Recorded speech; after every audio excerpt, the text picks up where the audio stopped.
this weekend, and workers can't handle anymore.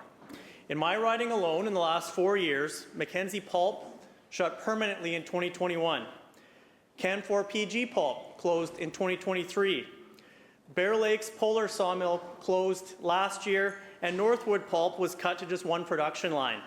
Each of these represents hundreds of jobs. My community is hurting, and forestry families want answers.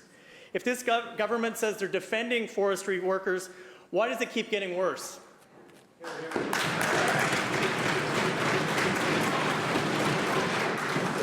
Minister of Forests. Thanks very much, Mr. Speaker. These are serious issues, and I appreciate the member opposite asking the question. I was in his community just a couple of weeks ago. I had an opportunity to be in Mackenzie. Being on the ground, Mr. Speaker, matters to people. You can do Zoom calls here from Victoria, but if you ask Joan Atkinson, the mayor of Mackenzie, it matters to her that the Minister of Forests is in her community, because Mackenzie matters to me.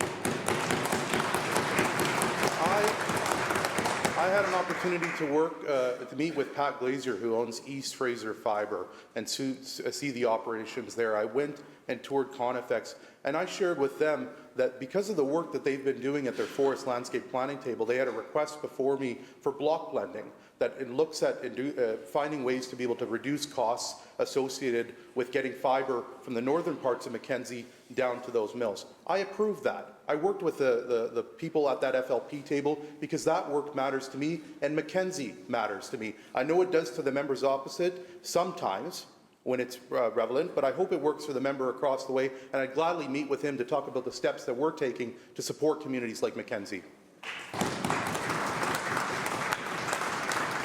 Member supplemental.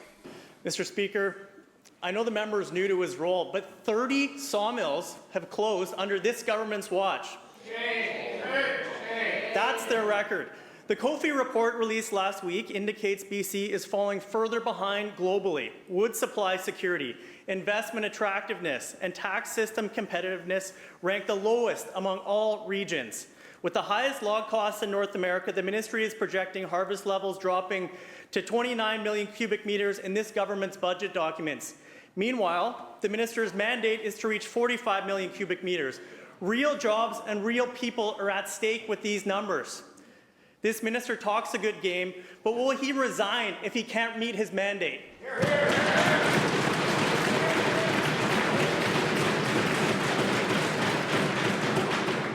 Minister. Mr. Speaker, if there's one thing we have learned is we cannot control the President of the United States, and this attack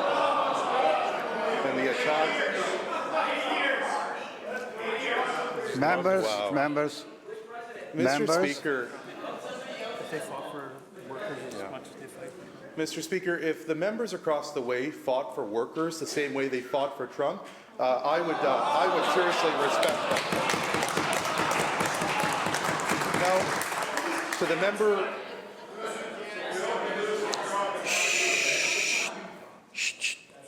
Members.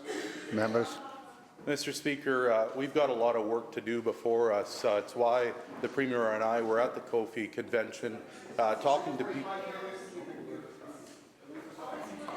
Members, are we interested in any answers at all? If you let him finish, it'll be greatly appreciated.